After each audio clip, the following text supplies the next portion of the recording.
Okay, so this reading is how to strengthen the bond of this twin flame connection. What can you do? What advice are we going to get about that? Let's take a look. First of all, I think you have to understand that if you're used to words of affirmation or verbal exchange, you're going to have to make peace with that not being this connection. You guys are going to communicate a lot in the 5D through your higher selves telepathically. You're going to feel in the energy. You can't even describe it or pinpoint it if anyone asked you. There's no way you could put it into words. That this is the fairy tale. It feels like a Disney movie when you meet. Feels also like, a Halloween haunt at times when you guys are arguing, but it's faith, certainty, truth, and love, and you can't explain it. It's just like their notification or their picture pops up on your screen, and your heart skips a beat, and it's like time stands still. It's like that type of feeling, and this connection is very protected. It feels like home. It feels like no matter what, they've got your back, and yet there's this up and down, ebb and flow where they leave you out in the cold and then come back to give to you again. It's like that journey, and it's like a very, very fine line between that and a toxic connection. It's it's hot and cold and come and go at times, and yet the best, deepest connection you've ever felt. Even if there's distance, and there's probably going to be, for a lot of you, physical distance in this connection. Yeah, I've got to cover up this card. And at times it's going to feel like I'm getting this looking like an ice cube, like the love is frozen out, and then it comes back flirty with just this affirmation that you are the one for them and they're the one for you. And it's usually around arguments where you guys are speaking your truth. Some signs you might see are, I'm getting this is a field, but I'm getting pictures of beaches on a cloudy day. Not a cloudy day, but beautiful white clouds in the sun and birds and you with your sword and your truth. And you just know. There's this sense of knowing and this sense of rest, even during the harder times where, I don't know, it feels like the passion is lost and torn down, and then it's given to again, and it's this twin flame spark.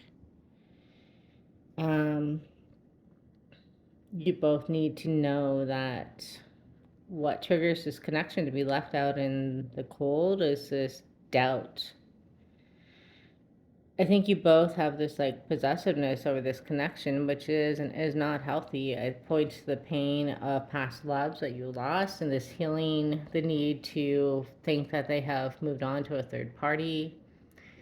It's grace and strength and gentleness. It's like calming the lion in each other and calming each other's hearts and learning slowly over time that there is no one else. I know it's all cheesy and it's what everyone says, but it's kind of like looking inside to feel without. It's like as above, so below. The reflection is all about you, and there's really no one else because technically this person mirrors you. And I know how that sounds. I'm like, well, yeah, but blah, blah, blah, but yeah.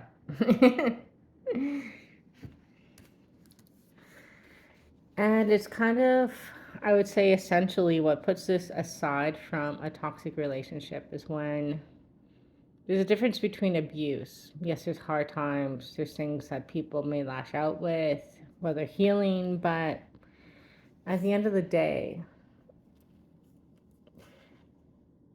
this separation, the disconnect is about healing what you need to heal in yourselves about love versus being abusive. You should not tolerate, people who put you down. Definitely no physical abuse, mental.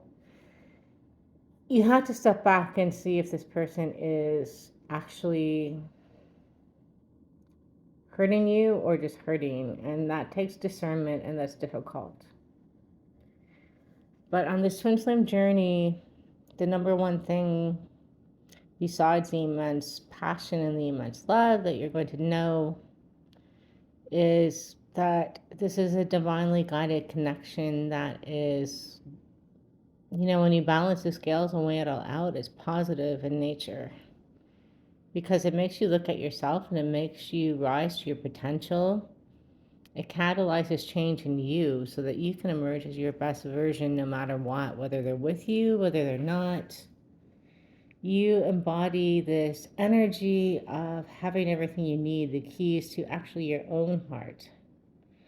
And with this, I'm going to say sepulcher, I don't know where that's coming from, but with this wand, whatever, I used to always think that this heart represented the locked box to the masculine's heart, but in essence, this wand, this magic wand, came out of this box, and she's holding it in her hand, and it's actually about healing for both of you, knowing that you have everything you need and you're better together, but you're also more than complete on your own. Choosing you above all else. And that's kind of what I was talking about. Like, yes, there's going to be arguments, there's going to be painful times, but if someone is abusing you in any way, you need to take your power back. And you don't tolerate that. And twin flame connections are about stepping into your own power, ending cycles of past pain, past toxicity, and embracing the passion in yourself and in the passion in your partner. And you're kind of like this ultimate power coupled together. And it's learning to say I'm sorry and letting go of the regrets. Just not staying stuck in regrets, so that you guys can reunite with each other and reunite with the best version of yourselves. And it's compromising. It's not one person insisting on having things go only their way. And you'll see beyond the 3D is what I'm getting here. Like, the 3D doesn't matter so much as what you learn in the spiritual, so you can balance out this energy of unrest from the past and know that you are your only choice and they are their only choice, and together you choose each other to bring balance and abundance, to build on this beautiful foundation and know that you are each other's wish fulfillment, and together you bring the 10th cup. I'm seeing the Two of Cups card.